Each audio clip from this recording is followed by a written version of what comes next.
మహాభారతంలో 18 పర్వాలు అంటే 18 చాప్టర్స్ అనుకోవచ్చు. ఇందులో ఇప్పటి వరకు ఆది పర్వం, సభాపర్వం, అరణ్య పర్వం, విరాట పర్వం ఇలా 4 పర్వాల కథ చెప్పుకున్నాం కదా.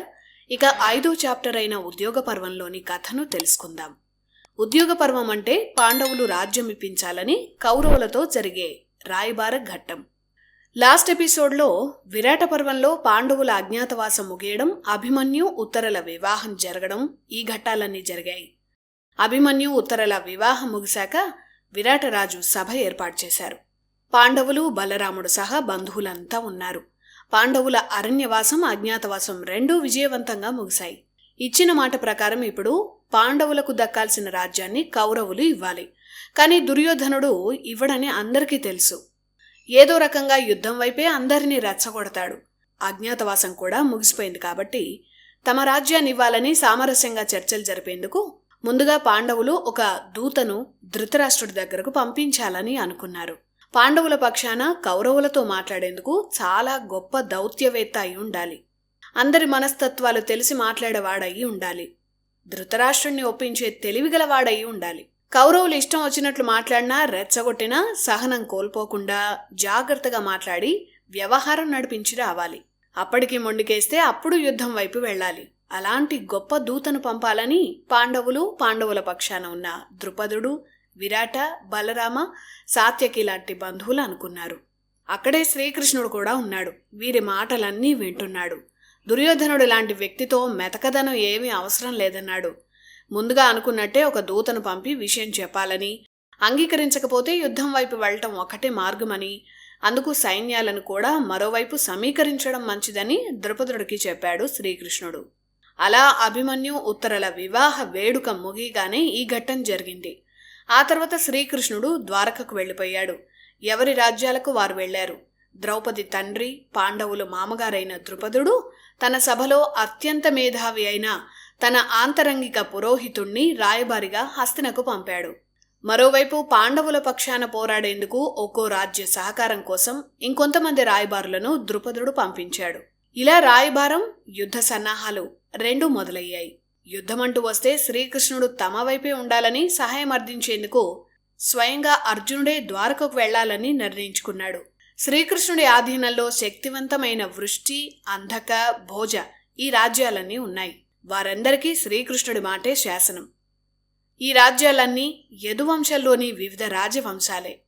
శ్రీకృష్ణుడి కోసం అర్జునుడు వెళుతున్నాడన్న విషయం దుర్యోధనుడికి తెలిసిపోయింది. అర్జునుడి కన్నా ముందు వెళ్లి శ్రీకృష్ణుణ్ణి తమ వైపు యుద్ధం చేసేలా కోరాలని దుర్యోధనుడు అనుకున్నాడు. కృష్ణుడు ఎవరి వైపు ఉంటే వారికే గెలుపు అవకాశాలు ఎక్కువగా ఉంటాయని దుర్యోధనుడికి కూడా తెలుసు. అందుకే అర్జునుడి కంటే ముందుగా ద్వారకకు చేరుకున్నాడు దుర్యోధనుడు.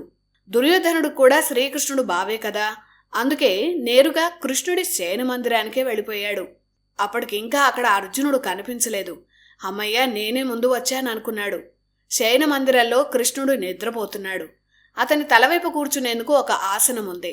అలాగే పాదాల దగ్గర మరో ఆసనం ఉంది.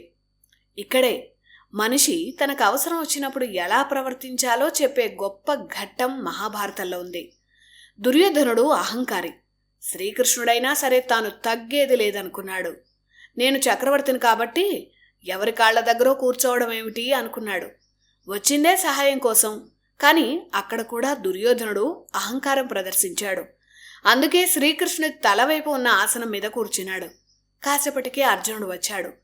అతను కూడా నేరుగా శ్రీకృష్ణుడి శయన మందిరానికే వచ్చాడు. అక్కడ అప్పటికే కూర్చున్న దుర్యోధనుడిని చూశాడు.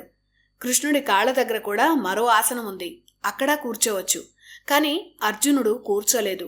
శ్రీకృష్ణుడి కాళ్ల దగ్గర చేతులు కట్టుకొని నించున్నాడు. మనం ఎంత గొప్పవాళ్లమైనా సరే ఒకరి సహాయం అర్థించేటప్పుడు ఎదుటివారికి తగిన గౌరవం ఇవ్వాలి. అప్పుడే పని జరుగుతుంది. ఇందుకు ఈ ఘట్టాన్ని మించిన ఉదాహరణే లేదు. అసలే కృష్ణుడు కొంటెవాడు. ఆయన నిద్ర నటిస్తున్నాడు. సర్వాంతర్యామి అయిన కృష్ణుడికి దుర్యోధనుడి రాక, అర్జునుడి రాక తెలియకుండా ఉంటుందా? కాసేపటికే శ్రీకృష్ణుడు నిద్ర లేచాడు. నిద్ర లేవగానే ఎవరైనా ఎదురుగా ఉన్నదే చూస్తాం. అలాగే కృష్ణుడు లేవగానే ఎదురుగా ఉన్న అర్జునుడు కనిపించాడు. ఈ ఘట్టం దగ్గరే తిరుపతి వెంకట కవులు రచించిన బావా ఎప్పుడు వచ్చి తీవు అనే పద్యం చాలా ఫేమస్ అయింది. అర్జునా, ఎప్పుడు వచ్చావు, ఎలా ఉన్నావు అని కృష్ణుడు కుశల ప్రశ్నలు వేశాడు. అలా మంచం మీద కూర్చొని ఇటు తిరిగి చూస్తే ఇటు దుర్యోధనుడు కాలు మీద కాలు వేసుకొని ఆసనం మీద కూర్చొని ఉన్నాడు. దుర్యోధన, నువ్వెప్పుడు వచ్చావు అని అతన్ని కూడా కుశలం అడిగాడు కృష్ణుడు. ఇద్దరినీ వచ్చిన కారణం అడిగాడు. యుద్ధం అంటూ వస్తే తమ పక్షాన నిలబడాలని ఇద్దరూ కోరారు. ఇద్దరూ ఒకే కోరిక అడిగితే తాను మాత్రం ఏం చేయగలడు? అదే చెప్పాడు శ్రీకృష్ణుడు. అప్పుడు ఆయనే ఒక సలహా ఇచ్చాడు. తన దగ్గర ఉన్న వనరులను విభజిస్తానని చెప్పాడు. అలా విభజించాక ఎవరికి ఏది కావాలో కోరుకోండని చెప్పాడు.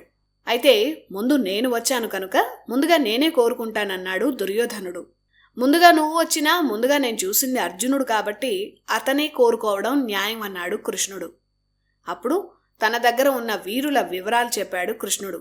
అత్యంత శక్తివంతమైన లక్షల మంది సైనికులతో ఉన్న సైన్యం నారాయణ సైన్యం.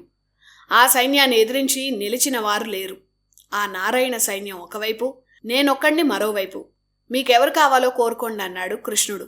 అయితే కృష్ణుడు మరో షరతు విధించాడు. యుద్ధంలో ఎక్కడా తాను ఆయుధం పట్టను అని ప్రతిజ్ఞ చేశాడు. ఇక్కడ కృష్ణుడు మరో మంచి మాట చెప్పాడు. ఏదైనా కోరుకోవాల్సి వస్తే ఆ అవకాశం ముందుగా చిన్నవారికివ్వాలి.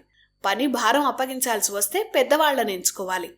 కనుక ముందుగా కోరుకునే అవకాశం అర్జునుడికే ఇద్దామని అన్నాడు కృష్ణుడు. ఇక్కడ కూడా పాండవ పక్షపాతం చూపిస్తున్నాడని దుర్యోధనుడికి కడుపు మండింది. శక్తివంతమైన నారాయణ సైన్యాన్ని అర్జునుడు ఎక్కడ కోరుకుంటాడో అని భయపడ్డాడు. ఆయుధం పట్టని శ్రీకృష్ణుడిని తీసుకువెళ్ళి నేనేం చేసుకోవాలనుకున్నాడు దుర్యోధనుడు. కానీ అర్జునుడు ఒక్క క్షణం కూడా ఆలోచించకుండా, బావా, నువ్వొక్కడివి మా పక్షాన ఉండు చాలు అన్నాడు. నీ సైన్యంతో మాకు పని లేదన్నాడు. శ్రీకృష్ణుడే విశ్వాన్ని నడిపించే నారాయణుడు.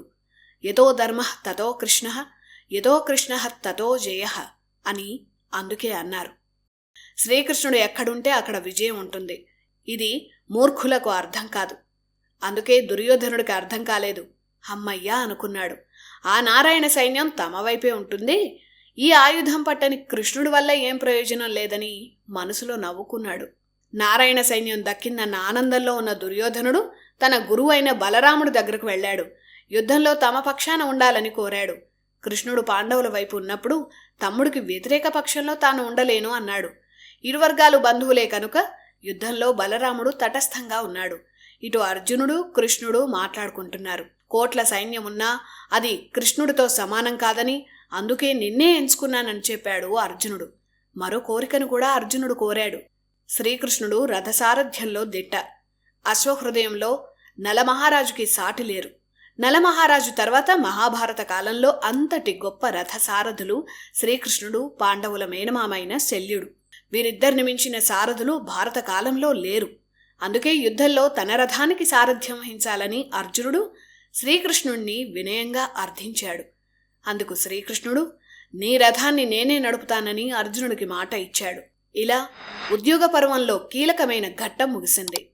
ఆ తర్వాత ఏం జరిగిందో నెక్స్ట్ ఎపిసోడ్లో చూద్దాం.